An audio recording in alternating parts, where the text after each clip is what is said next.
사복음서 중에 마태복음에만 동방박사들이 별을 보고 아기 예수께 경배하러 왔다는 내용이 나옵니다.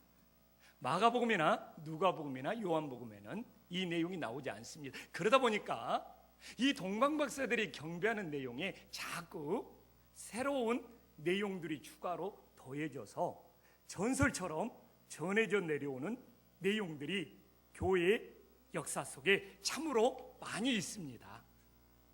우리는 오늘 본문을 보면서 예수님께 찾아온 동방박사가 몇 명이냐 물어본다면 우리는 당연히 3명이라고 말합니다. 그러나 마태는 그 어디에도 동방박사가 3명이 찾아왔다고 말한 적이 없어요.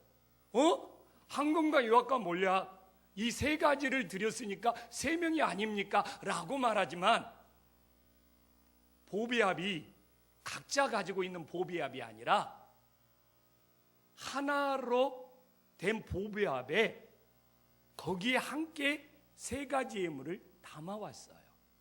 그래서 헬라어 언어를 보더라도 하나의 큰 보배압에 이 3가지가 함께 담겨져 있기 때문에 3사람이 담아온지 5사람이 담아온지 잘 알 수가 없어요. 여러분들이 지금 NIV 성경을 가지고 있는 분들도 있는데 거기에 보도 베어 트레저 해가지고 그들의 보배압이라고 나와 있지 각자의 보배압이라고 나와 있지가 않아요. 근데 우리는 너무나 당연히 3명의 동방박사가 찾아왔고 또 한 명은 원래는 4명이었는데 한 명이 늦게 도착해가지고 3명 먼저 오고 나중에 한 명이 막 찾아다니는 일이 있었다는 그런 설화 전설 같은 이야기가 끊임없이 전해져 내려옵니다. 그러나 우리는 눈을 씻고 마태복음을 찾아보지만 동방박사가 3명이라고 확신할 수가 없어요. 동방박사가요 7명이라는 말도 있고 12명이라는 말도 있어요. 그렇기 때문에 동방박사는 3명일 것이다 라는 것이 오히려 자기 복음이 될 수 있는 거예요. 마태는 왜 동방박사의 숫자를 밝히지 않았느냐? 동방박사 몇 명이 찾아온 것이 중요한 것이 아니라 아기 예수님이 이 땅에 탄생하신 것이 더 중요하다는 것을 강조하고 있음을 깨달으시기를 간절히 소망합니다. 그래서 저는 오늘 하나님이 주신 말씀을 통하여 동방박사가 몇 명 찾아왔냐, 원래는 몇 명이었는데 한 명이 늦게 와서 그 사람이 어떻게 왔다, 이건 예수님의 탄생의 메시지가 아니에요. 우리는 진정 예수님의 탄생에 주는 의미가 무엇인지 깨닫고 우리의 마음속에 예수님이 왕으로 자정하고 계신 성탄이 되는지 우리 자신들을 돌아볼 수 있기를 간절히 소망합니다. 그러면 우리 동방박사들이 페르시아에서부터 예루살렘까지 산을 넘고 물을 건너 먼 길을 힘들게 찾아왔지 않습니까? 그럼 여기서 제일 중요한 것이 뭐냐? 찾아온 목적이 뭐냐 이거예요. 그들이 이 먼 길을 페르시아에서부터 예루살렘까지 과연 찾아온 목적이 뭐냐? 오늘 이것이 바로 이 성탄에 우리들이 아기 예수께 예배드리는 목적이 되는 거예요. 오늘 마태는 2절에서 동방박사들이 유대인의 왕으로 나신 그 예수님을 경배하러 왔음을 강조하고 있어요. 그러나 다 예수님을 찾는 목적이 똑같은 것이 아니에요. 헤롯 왕은요 아기 예수를 찾는 목적이 달랐습니다. 그러니까 8절에 보면 헤롯 왕도 아기 예수에 대하여 막 자세히 알아보고 물어보면서 찾고자 했어요. 근데 헤롯 왕이 찾고자 하는 목적은 뭡니까? 새로운 왕이 태어났다고 하니까 자신의 자리가 위협받으니까 자신의 자리를 지키기 위해서 그는 아기 예수를 찾아서 죽이려고 했음을 알 수 있습니다. 그래서 18절에 보면 16절에 보면 자신의 자리를 빼앗길까 봐 세상에 2살 이하는 모두 죽여버리는 유아 살해 학살 사건이 일어났음을 우리는 알 수가 있습니다. 그러면 이제 우리는 이 성탄의 예배를 드리면서 우리가 아기 예수를 찾는 목적이 무엇인가? 세상의 대부분의 사람들은 자신의 만족을 채우기 위해서 성탄절을 맞이하고 있습니다. 우리들이 케이크 사다 놓고 파티를 하고 선물을 주고받는데 도대체 우리들이 성탄의 아기 예수를 찾는 목적이 그것이 전부입니까? 오늘 우리는 동방박사들처럼 오직 예수님께 경배하는 목적이 아기 예수를 만나러 온 우리의 신앙 고백이 될 수 있기를 간절히 소망합니다. 동방박사들이요, 예루살렘으로 찾아오는 길을 안내했던 내비게이션이 무엇이죠? 하늘의 별이 동방박사의 길을 안내했던 내비게이션의 역할을 했습니다. 근데 여러분, 별이라는 것은 낮에 보이지가 않아요. 밤에만 동방박사들의 길을 안내할 수밖에 없다는 단점이 있어요. 그런데 페르시아에서 예루살렘까지 빨리 가도 40여일이 넘게 걸리는데 밤낮이 뒤바뀌어서 걷는다?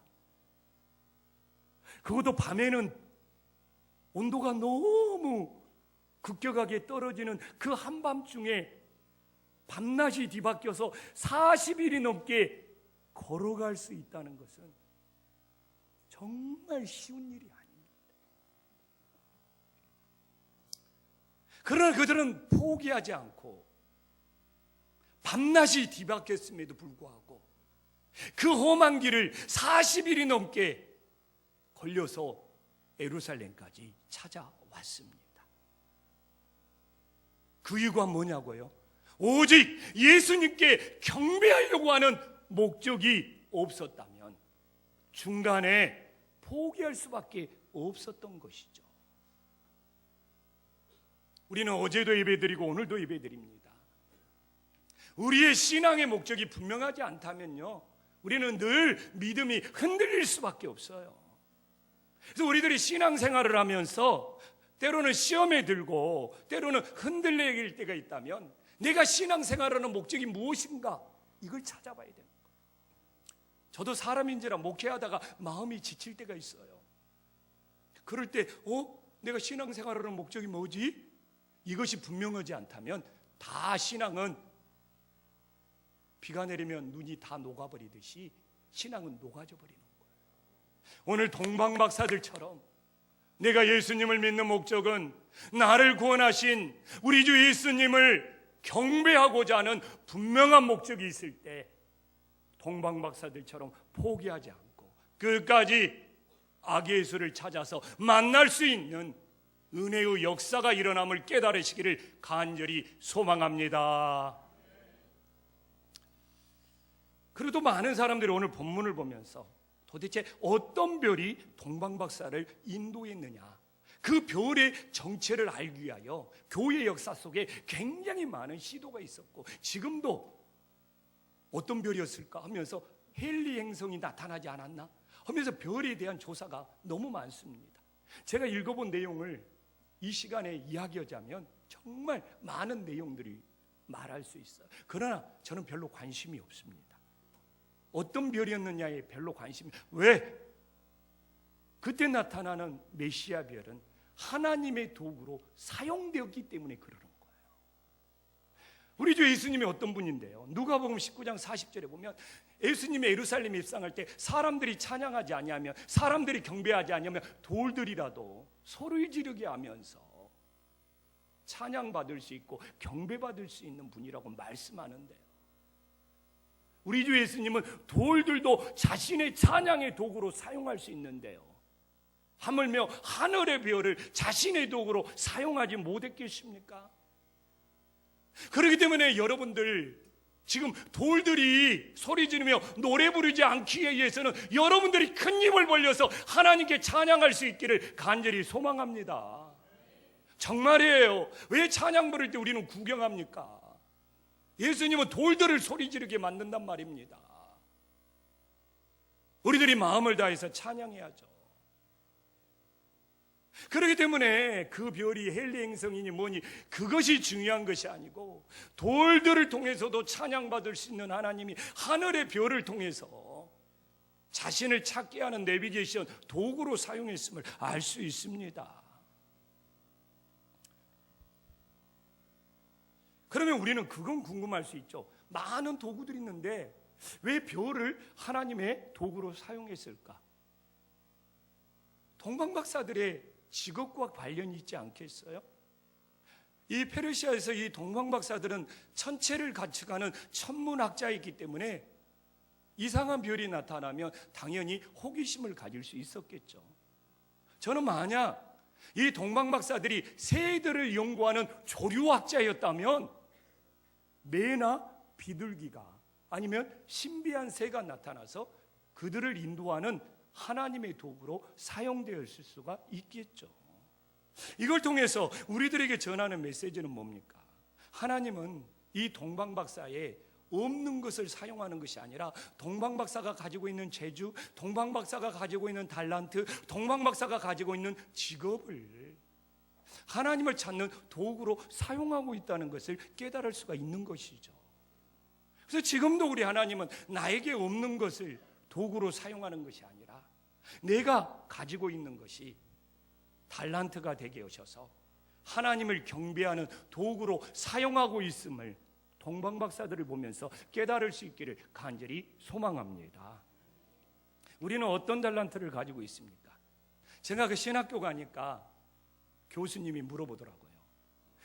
우리 학생들은 신학교 왔는데 어떤 달란트를 가지고 이 신학교에 왔냐고.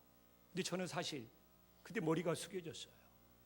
저는 가지고 있는 달란트가 아무도 없었어요. 왜 이렇게 재주가 없는지, 왜 이렇게 달란트가 없는지.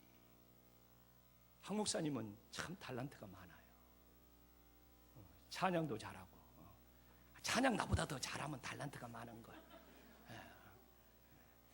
저는 정말 기타를 치면서 찬양을 인도하고 싶은 것이 제 소원이었습니다.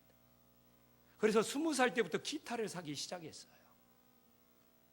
그래서 제가 근데 지금 깨달아보니 기타를 사는 재주는 있는데 치는 재주는 없었어요.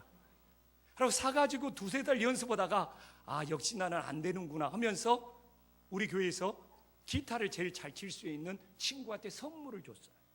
그리고 그 친구가 내가 사준 기타 열심히 배워가지고 진짜 찬양 인도했어요. 근데 그때 그러면 포기했어야 되잖아요. 군대 가서도 기타 친다고 기타 사다가 또 포기해가지고 우리 내부만에서 그 기타를 썼는데 내부만에서 그 기타로 계속 뭐 토요일은 밤이 좋아 이런 것만 또 쳐가지고 그때는 좀 후회했어요. 제대에서도 또 노래 찬양 부른다고 기타 사고, 심지어는 우리 아내랑 결혼해서까지도 또 기타를 또 샀다니까요. 저는 무슨 은사가 있다고요? 기타를 사는 은사가 있어요. 근데 지금까지는 못 쳐요. 치다가 그때는 또 그 기타를 서울 한식교에 있는 청년한테 줘서 네가 열심히 배워서 찬양 인도해라. 그래서 교수님이 물어보는 거예요. 신학교 왔는데 여러분은 어떤 달란트가 있습니까? 없어요. 참 고민 많이 했습니다. 그래서 정말 어떻게 하면 좋을까 해서 내가 더 우리 친구들은 달란트가 많은데 나는 달란트가 없으니까 더 기도하고 더 말씀 봐야지. 진짜 이걸 꾸준히 했어요. 근데 시간이 지나니까 재주가 없는 사람도 꾸준히 하는 것이 달란트가 되고 하나님께서 사용하는 것이 되더라는 것을 뼈저리게 체험할 수 있었습니다. 그래서 여기서는 우리가 다 크고 작은 달란트들이 있어요.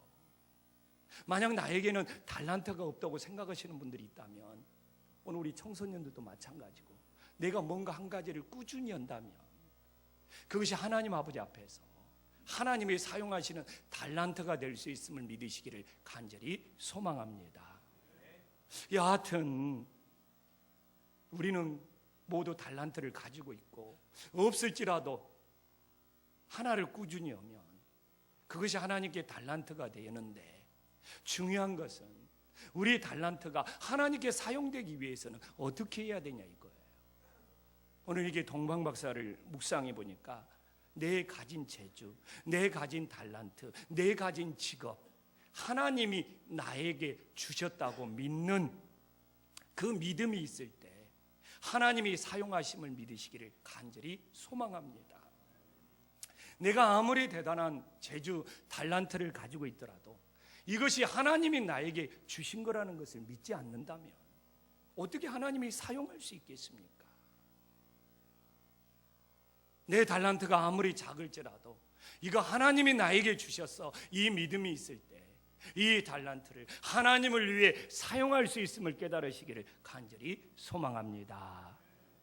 그러면 이제 우리가 본문을 좀 더 구체적으로 들어가서 예수님을 경배하는 일에 하나님이 이제 어떤 사람을 사용하셨는지를 우리들이 묵상을 해봐야죠.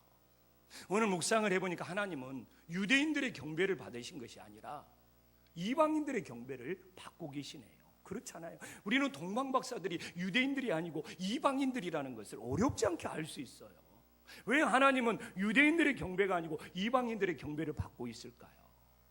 안으로 들어가면 유대인들은 자기들이 하나님을 섬길 자격이 있대요. 그러면서 다른 사람들을 정죄하고 판단해 율법으로. 그러나 이방인들은 자격이 없어요. 불결해요. 그래서 멸시를 받아요. 근데 놀랍게도 하나님은 율법을 지키면서 나는 자격이 있네, 자격이 있다는 유대인들의 경배를 받으신 것이 아니라 나는 자격이 없다고 생각하는 이방인들의 경배를 받으시고 계셔. 왜?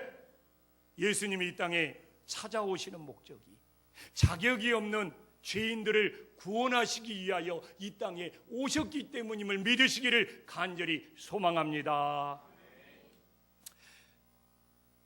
그러면 성경을 좀 읽은 사람은 그럴 수 있어요. 그래도 목자들은 유대인들인데 그 목자들이 와서 먼저 경배했지 않겠습니까? 누가복음 2장 15절에 나와 있잖아요. 근데 봐보십시오. 이 목자들도 안으로 들어가 보면 자격이 없는 자들이에요. 당시에 목자들은 양을 훔치는 도둑놈 취급을 받으면서 재판에 증인으로도 안 세우고 율법을 어기는 사람이라고 유대인 취급도 안 하고, 그러면서 대표적으로 자격이 없는 사람들이 바로 목자들이었어요. 왜? 예수님은 나 자격 있네 이런 사람들을 찾아온 것이 아니라 우리처럼 자격이 없고 부족하다고 생각하는 사람들의 경배를 받으심을 믿으시기를 간절히 소망합니다. 오늘 우리가 예배 자리에 앉아 있습니다. 우리는 유대인처럼 자격이 있다고 이 자리에 앉아 있습니까? 아니면 이방인처럼 자격이 없을지라도 이 자리에 앉아 있습니까? 말은요, 나는 자격이 없는 이방인이라고 말은 하지만 실제로는 자격이 있는 유대인처럼 다 다른 사람들을 판단하고 있어요. 우리가 예배 시간에 내가 자격이 없지만 우리를 찾아오신 예수님 앞에 예배 드리는데 내 옆 사람이 예배를 잘 드리냐 못 드리냐 내가 판단할 이유가 어디에 있어요? 내가 자격이 없는 사람인데 누가 지금 예배를 졸고 있는지 뭐 핸드폰을 오고 있는 내가 그런 걸 쳐다보면서 판단할 필요가 뭐가 있어요? 내가 자격이 없는 사람인데. 오히려 그런 사람들이 보면 아유 어떻게 권사님이 저러고 그것이 아니라 긍휼히 여기는 마음이 있어야죠. 오히려 사랑의 마음으로 기도해야죠. 왜? 나도 자격이 없는 사람이었고 예전에는 나도 저럴 수가 있었고 지금도 내가 뭐 이 자리에서 설교를 듣고 있다고 해서 내가 의롭고 자격이 있느냐 이거예요. 조영식 목사가 여기서 설교를 한다고 하나님 앞에 자격이 있어서 설교를 하고 있냐고요. 우리는 말은 이방인들처럼 자격이 없어요라고 하지만 실제로는 유대인들보다 더 무섭게 주변 사람들을 판단하며 정죄하며 살고 있는 거예요. 오늘 우리가 이 본문을 묵상하면서 진심으로 하나님을 경배하기 위해서 우리들이 자격이 있는 자가 아니라 내가 자격이 없을지라도 그 자격 없는 죄인들을 찾아오신 그 예수님께 마음을 다해 경배할 수 있기를 간절히 소망합니다. 또한 두 번째로 예수님은 누구의 예배를 받으십니까? 오늘 본문을 보니까 소동하는 자가 아니라 기뻐하는 자의 예배를 받으시고 있네요. 동방박사들이 예수님이 태어나서 경배하러 왔다는 말을 듣고 3절에 보면 헤로당과 온 예루살렘이 듣고 다 소동했다고 나옵니다. 여기서 소동했다는 것은 뭡니까? 자기 마음에 뭔가 손해를 볼까 봐 자기의 마음이 막 흔들렸다는 거예요. 나에게 무슨 손해가, 대제사장들은 내 자리를 빼앗기지 않을까? 헤로당은 내 왕의 자리를 빼앗기지 않을까? 백성들은 뭔가 내가 피해를 입지 않을까? 라는 것 때문에 자기 마음속에 흔들리는 소동이 일어났다는 거예요. 근데 상당함합적으로도요, 자기 중심이 강한 사람이, 자기가 우선인 사람이 외부의 충격을 받았을 때 마음속에 흔들리는 소동이 더 크게 나타난답니다.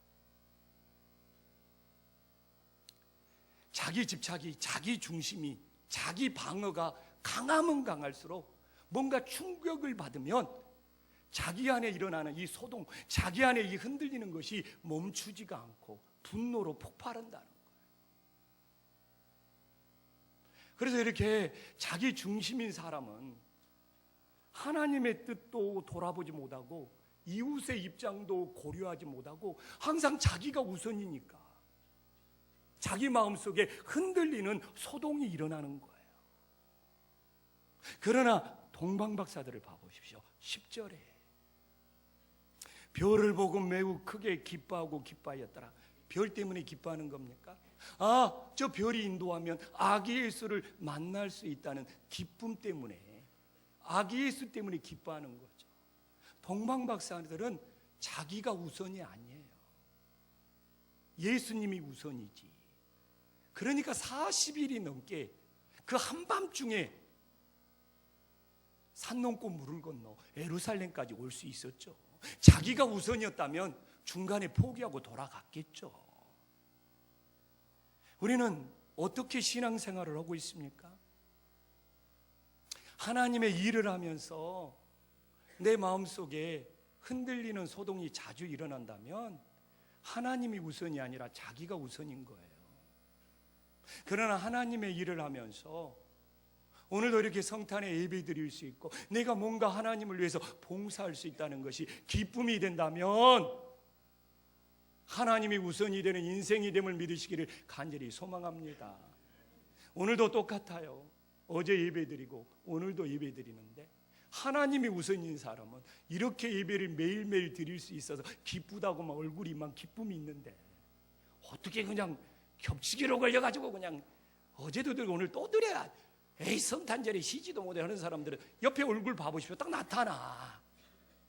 지금 옆 사람 한번 봐보세요. 웃고 있는 사람은 하나님이 우선이라면 기쁜 사람들이에요. 근데 옆에 사람 봤을 때 찡그리고 있는 사람들은 누가 우선이에요? 자기가 우선이. 한번 봐봐라니까 옆에 사람.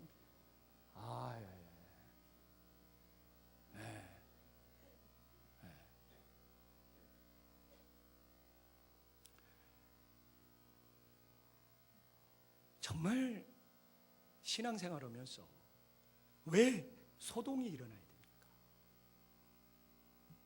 예수님의 만남이 기쁨이 되고 감사가 돼야지. 주님은 누구를 쓰겠습니까? 마음속에 소동이 일어난 자가 아니라 내가 예수님께 사용되는 것을 기쁨으로 여길 수 있는 사람을 사용하고 있다는 것을 다시 한번 깨달을 수 있기를 간절히 소망합니다. 또 하나 하나님이 사용하는 사람을 묵상해 보면 말씀을 많이 아는 자가 아니라 말씀을 확실히 믿는 자를 사용함을 알 수 있습니다. 동방박사들의 말을 듣고 4절에 봐보십시오. 헤로당이 모든 대사장과 백성의 서기관들을 모아 그리스도가 어디서 나겠느냐고 묻잖아요. 근데 5절과 6절에 봐보십시오. 정확히 압니다. 유대 땅 베들레헴에서 한 다스린 자가 나와서 내 백성 이스라엘 그러나 봐보십시오. 미가서에 나온 말씀을 대제사장들이 서기관들이 정확히 알았습니다. 그러나 아기 예수께 경배했습니까? 이들은 많이 알고 있는데, 성경을 많이 알고 있는데 예수님께 찾아가서 경배했냐고요. 근데 동방박사들 봐보십시오. 예수님이 어디서 난지 몰라. 헤매잖아요. 알았으면 베들레헴으로 갔겠죠. 몰라. 그러니까 예루살렘 찾아가지고 이런 어려운 일을 당하는 거죠. 안 죽은 것만 해도, 헤롯 왕한테 안 죽은 것만 해도 다행이죠. 근데 2절에 봐보십시오. 아기 예수가 탄생했다는 확신이 있었어요. 유대인 왕으로 나신 이가 어디 계시냐? 지금 예수님이 베들레헴에 태어난지는 몰랐어요. 그러나 확신했어요. 유대인 왕으로 나신 것이 분명하다. 지금 이 사람들은 늦게 왔어요. 늦게. 좀 시간이 지연됐어요. 이미 예수님은 태어난 상태예요. 우리는 비교가 되잖아요. 대제사장이나 서기관처럼 성경을 많이 알고 있었지만 전혀 경배하지 않는 모습과 동방박사들, 예수님이 어디에 태어난지 몰라서 예루살렘에서 헤매이고 있지만 예수님이 이 땅에 오셨다는 것은 확실한 믿음을 갖고 있잖아요. 우리들에게 메시지를 주잖아요. 신앙은 성경을 얼마나 많이 알고 있느냐가 아니라 얼마나 확실히 믿을 수 있느냐를 하나님이 보시고 있음을 다시 한번 깨달으시기를 간절히 소망합니다. 근데 우리는 이 본문을 보면서 동방박사들이 구유에 누이신 아기 예수께 경배한 줄 알아요. 그리고 그런 성화, 그런 그림, 그런 이야기들이 전해. 근데 동방박사들은 늦게 와가지고요, 구유에 누인 아기 예수를 못 만났어요. 그래서 하나님이 대신 그 근처에 있는 들판에 있는 목자들을 불러서 경배를 받으셔야 되니까 구유에 누이신 아기 예수께 경배하도록 하였어요. 그리고 집으로 옮겼을 때 그 집을 찾아가서 경배했어요. 그래서 오늘 11절에 들어가면 말구유가 아니에요. 집에 들어가서요. 저는 헬라어 원어를 보잖아요. 이 집은 말구유가 아니에요. 사람이 사는 깨끗한 집이에요. 그러나 여러분, 모든 그림이나 성화나 많은 걸 봐보십시오. 말구유에 예수님이 누워있고 동방박사 세 사람이 황금과 유황과 몰약을 드리는 그림이 파다합니다. 그러나 사실이 아니에요. 제가 말했잖아요. 동방박사들은 늦게 도착했습니다. 길이 험해서 밤중에 이동하니라고. 그래서 때를 놓쳤어요. 그래서 하나님은 오늘 2장 16절에 보면 대신 들에 있는 목자들을 급하게 불렀어요. 여기에서는 정확히 나오잖아요. 구유에 누인 아기 예수라고. 그리고 오늘 본문 11절에 보면 이미 예수님 가정은 한번 집으로 이동을 했어요. 그래서 집에 들어가서, 지금 요셉이 보이지 않아요. 구유에 있을 때는 요셉이 있었는데 뭔가 다른 일을 하러 갔겠죠. 이것도 강조하는 거예요. 태어난 장소가 뭐 말구유니, 그래서 거기 찾아가서 경배해야 되느니 이것이 중요한 것이 아니다는 것이죠. 성령으로 잉태하시고 탄생하신 예수님을 확실히 믿는 것이, 그래서 경배하는 것이 중요하다는 것을 마태가 우리에게 강조하고 있음을 깨달으시기를 간절히 소망합니다.